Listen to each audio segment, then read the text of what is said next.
ہاں، وہ میاں کی طرف سے ایک سوال ہے اور کہ ابھی ذاکر نائک جو پتہ نہیں کون سے ٹی وی پر آ رہا ہے، اس نے یزید کو رضی اللہ تعالیٰ عنہ کہا، اور اس میں اس نے یہ بھی کہا کہ علماء دیوبند نے ایسا لکھا ہے.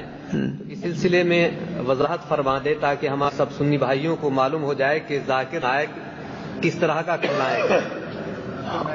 وہ اس کے رضی اللہ تعالی عنہ کہنوں سے جو ہے خود ظاہر ہے کہ اس کا جھکاؤ کدھر ہے، فیور کس کا کر رہا ہے اور تعظیم کس کی کر رہا ہے. میں نے اس کے جملے ابھی بمبئی میں سنے کہ اس نے یزید کو تو رضی اللہ تعالی عنہ کہا، اور حضرت امام حسین کا جب ذکر کیا تو صرف حضرت حسین کہا، نہ رحمۃ اللہ علیہ نہ رضی اللہ تعالی عنہ. اور پھر یہ ہے کہ مجھے یہ بتایا گیا کہ اس نے سہارا یہ لیا کہ اعلی حضرت عظیم برکت فاضل بریلوی رضی اللہ تبارک و تعالی عنہ کسی کتاب کا حوالہ دیا. جب کتاب منگا کر کے دیکھی گئی تو اعلی حضرت نے فرمایا کہ اس سلسلے میں علماء کے 3 قول ہیں. ایک قول امام احمد بن حنبل رضی اللہ تبارک و تعالی عنہ کا اور ان کے متبعین کا، کہ انہوں نے یہ فرمایا اور غالباً اس کو قول جمہور کہا کہ وہ کافر ہے، اور فرمایا کہ اگر اس قول کی بنا پر اس کی بخشش ہرگز نہیں ہوگی. اور ایک قول امام غزالی کا ہے جس کو اب عوام بہت سارے علماء بھی نہیں جانتے، کہ وہ مسلمان ہے اور اس کا حضرت امام حسین کو قتل کرنا یا قتل کرنے کا حکم دینا جو ہے ثابت نہیں ہے.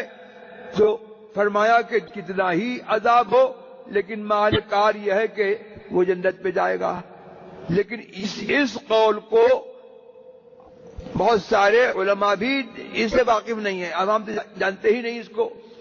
اور حضرت امام اعظم رضی اللہ تبارک تعالیٰ عنہ کا قول یہ ہے کہ ان کو چونکہ اس کا کفر جو ہے ثابت نہیں ہوا اور کوئی ایسی روایت جو ہے ان کے پاس پایا ثبوت کو نہیں پہنچی جس سے اس کا کفر جو ہے ثابت ہوتا، روشن ہوتا، امام اعظم نے اس کے سلسلے میں توقف فرمایا.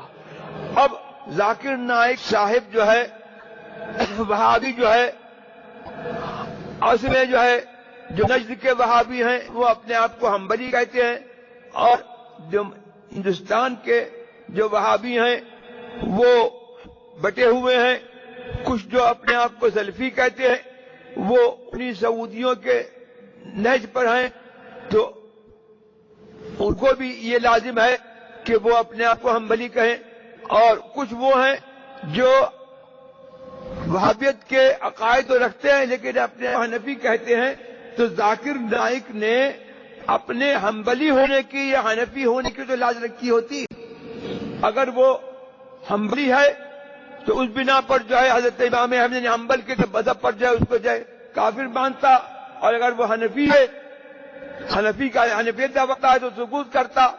لیکن یہ یزید نواز نہیں ہے تو اور کیا ہے کہ حضرت امام حسین کا جب ذکر کیا تو نہ رحمۃ اللہ علیہ رضی اللہ عنہ، صرف حضرت حسین کہا، اور ان کی جنگ کو کہا کہ جنگ سیاسی جنگ تھی، اور یزید کے لیے رضی اللہ عنہ کہا.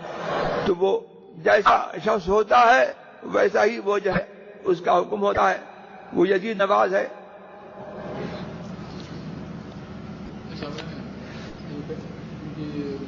بچی